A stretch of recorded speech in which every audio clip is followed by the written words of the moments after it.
तो मैं राकेश पूर्विया स्वागत करता हूं YouTube चैनल राकेश पूर्विया पर। हम पढ़ रहे थे धातु और अधातु। आज हम पढ़ने वाले हैं धातु और अधातु का पार्ट नंबर 9, जो कि आज हमारा अंतिम पार्ट है। उस अंतिम पार्ट में हम पढ़ेंगे, आज क्या पढ़ेंगे उसको आप ध्यान से समझ लीजिए। हम पढ़ेंगे संसारण। क्या होता है संसारण, इसको समझेंगे। संसारण भी बहुत महत्वपूर्ण बिंदु जो एग्जाम में इसके क्वेश्चन अधिकतर पूछे जाते। क्या है संसारण, समझिए। संसारण से तात्पर्य यह है कि धातुओं का खराब हो जाना या बिगड़ जाना, उसे क्या कहते हैं, संसारण। जैसे कि हम बात करते हैं सबसे पहले चांदी की। किसकी बात करते हैं, चांदी की। चांदी यानी कि जिसको एजी से बताया जाता है अर्जेंटम का काला होना, मतलब चांदी काली कैसे हो जाती है। चांदी इसलिए काली होती है क्योंकि वायुमंडल में सल्फर मौजूद होती है और सल्फर चांदी से क्रिया कर सिल्वर सल्फाइड की परत चांदी के ऊपर चढ़ जाती है और जिससे चांदी क्या हो जाती है, काली हो जाती है। तो चांदी काली किसके कारण होती है, सल्फर से क्रिया करने पर सिल्वर सल्फाइड की परत चांदी के ऊपर चढ़ जाती है, जिससे चांदी क्या हो जाती है, काली हो जाती है। नेक्स्ट बिंदु हम लेते हैं कॉपर का हरा होना। कॉपर का हरा होना। कॉपर हरा क्यों हो जाता है, इसको आप ध्यान से समझिएगा कि कॉपर हरा क्यों हो जाता है। क्योंकि कॉपर के अंदर हरा होने का कारण यही है कि इस वायुमंडल में आर्द्र CO2 पाई जाती है। क्या पाई जाती है, आर्द्र CO2 यानी कि कार्बन डाइऑक्साइड। आर्द्र कार्बन डाइऑक्साइड पाई जाती है और उस आर्द्र कार्बन डाइऑक्साइड से कॉपर क्या कर लेता है, क्रिया कर लेता है। कॉपर आर्द्र कार्बन डाइऑक्साइड से कॉपर क्रिया कर लेता है और कॉपर कार्बोनेट की परत किसके ऊपर चढ़ जाती है, कॉपर के ऊपर चढ़ जाती है, जिससे कॉपर हरा दिखाई देने लगता है। किसके कारण, कॉपर कार्बोनेट के कारण कॉपर हरा दिखाई देने लगता है। ये आप समझ गए होंगे। तीसरी बात हम करते हैं, एक और बिंदु ले लेते हैं, थर्ड,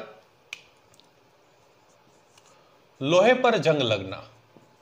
लोहे पर जंग लगना।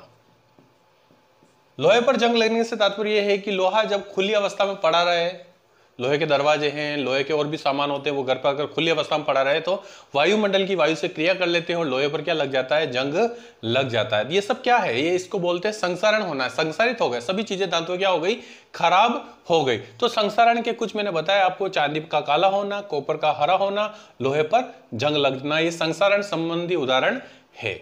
अब चांदी काली कैसे हुई, सिल्वर सल्फाइड के कारण। कॉपर हरा क्यों हुआ, कॉपर कार्बोनेट के कारण। और लोहे पर जंग किस लिए लगा, कि वायुमंडल की ऑक्सीजन से लोहा क्रिया कर लेता है, जिससे लोहा काला हो जाता है। अब लोहे पर जंग लगने संबंधी में एक छोटा सा प्रयोग बताऊंगा, उसको आप ध्यान से समझिए। देखिए स्टूडेंट, मैं 3 परख नली लेता हूं। कितनी परख नली लेता हूं, 3 टेस्ट ट्यूब लेता हूं। एक का नाम A, एक का नाम B, एक का नाम C। तीनों में मैं लोहे की कील डाल देता हूं। क्या डाल देता हूं, लोहे की कीलें डाल देता हूं। इसमें भी मैंने डाल दी लोहे की कील, इसमें भी मैंने डाल दी और इसमें भी मैंने लोहे की कील डाल दी। अब देखिए जो परख नली A है, इसके अंदर मैं पानी भर देता हूं। क्या भर देता हूं, पानी भर देता हूं और इसको कॉर्क से बंद कर देता हूं, इसका ढक्कन लगा देता हूं कॉर्क से। इसी तरह दूसरे के अंदर भी मैं पानी भर देता हूं, पूरा पानी से भर देता हूं, लेकिन इसके ऊपर तेल डाल देता हूं। अंदर क्या डाल देता हूं, तेल डाल देता हूं, ऑयल डाल देता हूं, तेल। और इसको भी कॉर्क से क्या कर देता हूं, बंद कर देता हूं। थर्ड वाली में मैं क्या करता हूं, बहुत ध्यान से समझना। तीसरे में क्या करते हैं, इसमें मैं कैल्शियम क्लोराइड डाल देता हूं। क्या डाल देता हूं, calcium chloride, CaCl2 calcium chloride में इसमें डाल देता हूं और इसको भी मैं क्या करता हूं, कॉर्क से बंद कर देता हूं। अब कुछ समय बाद निरीक्षण करने पर देखते हैं कि किसके अंदर जंग लगता है। ये हमको समझना है कि कौन सी परख नली के अंदर जंग लग जाता है। जिस परख नली के अंदर अपने कील मौजूद है, वहां जंग किसमें लगता है, वो आपको समझना है। तो अब देखिए, पहली जो परख नली है, जंग A परख नली में लग जाएगा, जंग लग जाएगा, इसमें जंग लग जाएगा। इसमें जंग नहीं लगेगा और इसमें जंग नहीं लगेगा। क्यों नहीं लग जाएगा, इसको समझिए आप। इसमें जंग इसलिए लगेगा क्योंकि परख नली A में हमने जो कील पानी के अंदर डाली, वो पानी में आधी डूबी हुई और ऊपर खुली अवस्था में है, यानी कि लोहा वायुमंडल की वायु से क्या कर रहा है, यहाँ जो वायु मौजूद है उससे क्रिया कर रहा है, जिससे लोहे के ऊपर, कील के ऊपर क्या लग रहा है, जंग लग रहा है। सेकंड वाली में हम ध्यान से देखिए, अब इसके अंदर भी हमने क्या की, ये कील डाली। कील डालने पर लोहा के अंदर, लोहे की कील पूरी पानी के अंदर डूबी हुई है और ऊपर तेल आने से क्या हो रहा है, तेल आने से वायु इस तेल के द्वारा पानी के अंदर प्रवेश नहीं कर पा रही, जिससे लोहा क्रिया नहीं कर पा रहा है और इस कारण लोहे की कील पर जंग नहीं लग रहा है। थर्ड वाले में क्या हो रहा है, ध्यान से देखिए, इसके अंदर हमने कैल्शियम क्लोराइड डाला और कैल्शियम क्लोराइड क्या करता है, इस वायु को, यहाँ की जो वायु होती है उसको सोख लेता है। सोखने से यह वायु शुष्क हो जाती है, सूख जाती है, जिससे यह वायु मौजूद नहीं होने से इस लोहे की कील पर जंग नहीं लग रहा है। तो आपने देखा बी और सी जो परख नली उसमें जो लोहे की कील है उनके ऊपर जंग नहीं लग रहा है, लेकिन जो परख नली ए है उसमें जंग लग जाता है। तो ये आपको समझ में आ गया होगा मेरे ख्याल से स्टूडेंट। हम आगे चलते हैं, नया टॉपिक समझते हैं इसको। देखिए आप ध्यान से, इसको मैं हटा देता हूं।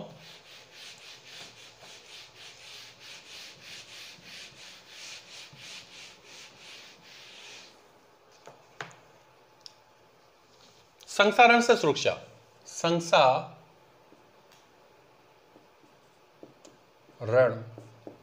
से सुरक्षा कैसे की जाए, बचने के लिए क्या करें, किसी धातु को संसारित खराब होने से बचाने के लिए हम क्या कर सकते हैं। तो बिल्कुल सिंपल सी बात है, पहला पॉइंट, उस पर कलर कर दीजिए, पेंट कर दीजिए।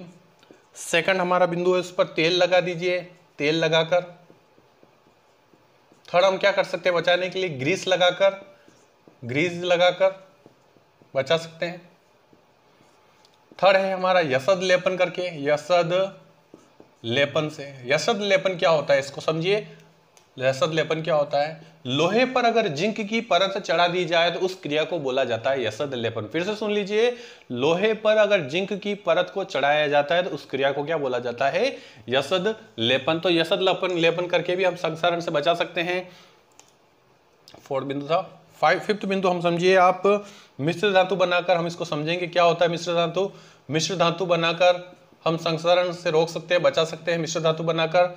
और सिक्स्थ है क्रोमियम का लेपन करके, क्रोमियम की परत चढ़ाकर, क्रोमियम का लेपन करके, क्रोमियम की परत चढ़ाकर भी हम धातुओं को संसारित होने से बचा सकते हैं, यानी कि खराब होने से बचा सकते हैं। तो पेंट करके, तेल लगाकर, ग्रीस लगाकर, यशद लेपन कर कर, मिश्र धातु बनाकर और क्रोमियम का लेपन कर कर हम लोहे, कोई भी धातु जो धातु की बनी वस्तु होती है उनको सुरक्षा कर सकते हैं, उनको बचा सकते हैं। तो ये बिंदु आप चाहे तो स्क्रीनशॉट ले सकते हैं और इसको आप समझ के नोट कर सकते हैं।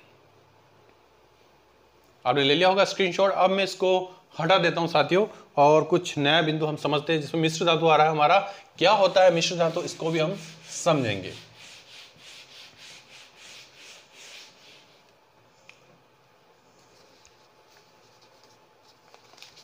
देखिए हमारा अगला बिंदु मिश्र धातु। क्या है मिश्र धातु, पहले इसकी एक डेफिनेशन में लिख देता हूं, इसको समझिए।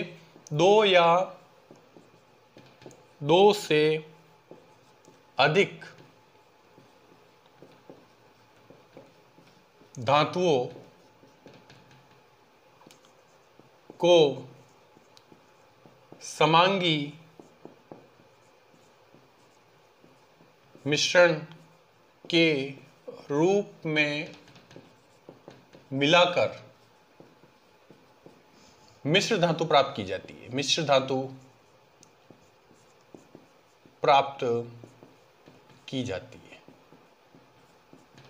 बहुत ही महत्वपूर्ण, समझिए मिश्र धातु को। मिश्र धातु की डेफिनेशन क्या है मिश्र धातु, देखिए मिश्र धातु के माध्यम से भी हम वस्तुओं को संसारित होने से बचा सकते हैं। मिश्र धातु क्या होता है, दो या दो से अधिक धातुओं को अगर आप उनका समान मिश्रण मिला लें, आपस में उसको मिला लें, तो जो नई धातु हमारे सामने आती है वो हमारी क्या कहलाती है, मिश्र धातु कहलाती है। तो मिश्र धातु बनाने के लिए आप जिस धातु को आपको मिश्र धातु बनाना है तो सबसे पहले उस धातु को गलित अवस्था में लाना पड़ता है, उसको गलाना पड़ता है, और जिस धातु को हम मिश्र धातु बना रहे हैं उसके अंदर हम दूसरी धातु को मिलाकर आसानी से उसको हम मिश्र धातु बना सकते हैं। तो ये मिश्र धातु की डेफिनेशन हो गई। अब हम मिश्र धातु के कुछ एग्जाम्पल को भी समझेंगे, उसको बहुत ध्यान से।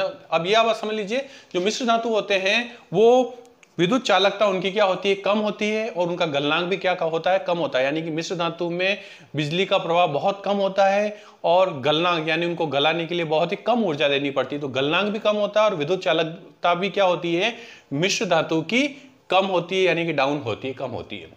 अब मिश्र धातु के मैं कुछ एग्जाम्पल लिख देता हूं, इनको आप नोट जरूर कर लीजिए स्टूडेंट्स, क्योंकि ये हर एग्जाम में पूछे जाते हैं, कॉम्पिटेटिव एग्जाम में भी पूछे जाते हैं। तो देखिए मैं सबसे पहले, पीतल भी मिश्र धातु है। पीतल के बर्तन आपने देखे होंगे, मिश्र धातु किसके बनती है, कॉपर और इसमें जिंक मिलाकर पीतल को बनाया जाता है। सेकंड हम चलते हैं कांसा की बात करते हैं, किसकी, कांसा के भी बर्तन होते हैं, तो कॉपर और टीन मिलाकर इसको बनाया जाता है। कॉपर और टीन मिलाकर कांसा के बर्तन बनाए जाते हैं। सोल्डर आपने सुना होगा, सोल्डर क्या होता है, जो लाइट वाले होते हैं तारों को आपस में जोड़ने के लिए सोल्डर का यूज करते हैं, सोल्डर वायर का यूज करते हैं, तो उसे सोल्डर कहते हैं। तो सोल्डर बनता है किससे, शीशा जिसको बोलते हैं लेड और टीन, इन दोनों को मिलाकर किसका निर्माण किया जाता है, सोल्डर का निर्माण किया जाता है, जो तारों को टाँके लगाने में यानी तारों को जोड़ने में काम आता है। कौन, सोल्डर काम आता है। तो पीतल भी मिश्र धातु है, कांसा भी मिश्र धातु और सोल्डर भी मिश्र धातु। पीतल किससे बनता है, कॉपर और जिंक को मिलाकर। कांसा किससे बनता है, कॉपर और टीन मिलाकर। और सोल्डर किससे बनता है, लेड और टीन मिलाकर बनता है। तो ये आप समझ गए। पीतल को याद करने का बहुत सिंपल तरीका है, इसको स्पेलिंग याद कर ले, पिताजी याद कर ले, पिताजी। पिताजी से हम याद कर लेंगे, पीतल आराम से याद हो जाएगा। जैसे पी का मतलब होता है पीतल, पीतल किससे बनता है, ता यानी कि तांबे से, और जी का मतलब जिंक से बनता है। तो पीतल किससे बनता है, तांबा और जिंक को मिलाकर पीतल का निर्माण होता है। एक शॉर्ट ट्रिक है, इससे आप पीतल को याद कर सकते हैं, पीतल मिश्र धातु के बारे में याद कर सकते हैं। इस तरह साथियों आज हमारा जो लेसन नंबर 3 है, धातु और अधातु, खत्म हो चुका है, समाप्त हो चुका है। और पूरा लेसन मैंने 9 पार्ट में डिवाइड करके आपको समझा दिया है। 9 वीडियो को अगर आप पूरा पूरा देख लेंगे तो ये लेसन आपको क्लियरली बिल्कुल समझ में आ जाएगा, कोई दिक्कत नहीं होगी। तो मैं कल फिर आऊंगा एक नए लेसन के साथ में। तब तक के लिए धन्यवाद। जय हिंद, जय भारत।